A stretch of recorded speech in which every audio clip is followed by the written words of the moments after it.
Welcome to Getting Started in Sage One Payroll. Whether you're a brand new business or starting mid-year, Sage One makes it easy for you to get up and running.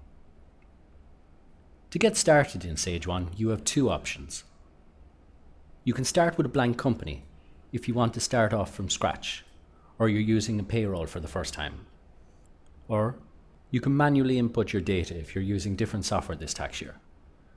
This allows you to enter your employees' year-to-date figures.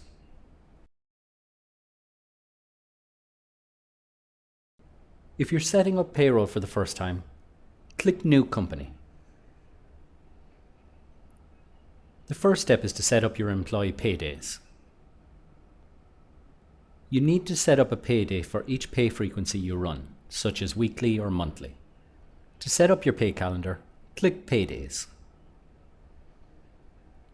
You can now select the relevant pay calendar you want to create. For example, if you pay your employees weekly, click Set Up Weekly Calendar. From the Weekly Paydays setup window, choose your payday. Enter the date for your first pay run, and if required, select the Avoid Public Holidays and Weekend checkbox. Once you've entered all of the required information, click Save. If you have employees that are paid on different frequencies, repeat this process for any other frequency that you need. Once you've set up all the paydays, click Summary. The next step is to enter your employee details. From the Summary screen, click New Company.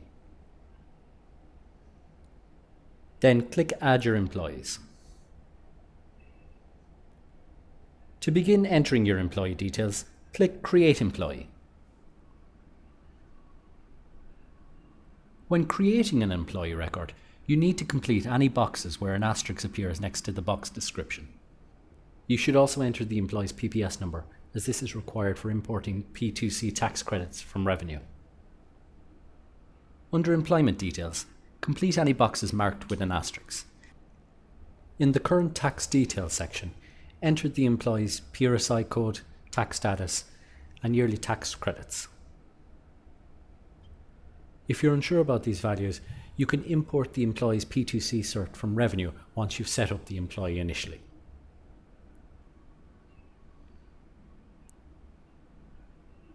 Under Starting Basis, there are three options available.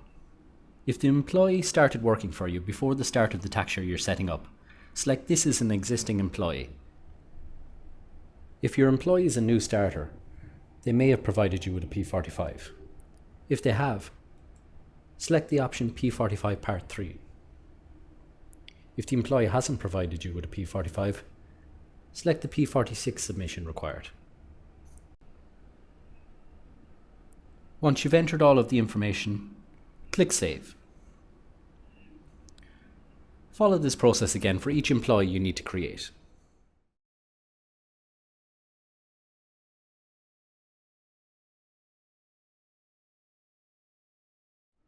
If you want to migrate existing company and employee details into Sage One Payroll, click Enter manually. This process is broken into three manageable stages. These include setting up the pay calendars that you want to use and confirming your P30 reporting details and completed periods. This is so Sage One knows where to start from in the new tax year. Next, choose how often you want to pay your employees by entering the relevant information into the chosen pay frequency. Click Next. You can now add your employees by clicking Add Employee. You'll need to complete the three tabs for personal details, tax details, and opening balances. This is to ensure your employees are set up correctly. You can find out more information about opening balances from the article in the Help Centre. Once you've entered all of the information required, click Save. Follow this process again for each employee you need to create. When you're ready to proceed, click Next. The third step allows you to confirm your employees' details and submit them into Sage One Payroll. When you're happy to complete the process, click Done.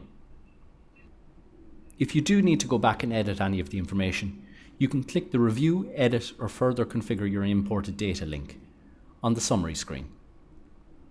This is available until you process your first pay run. Once you've set up your pay calendar and employees through either method, you can now start processing your pay runs as normal. For more information about how to do this, you can view more videos through the Sage One Support Hub.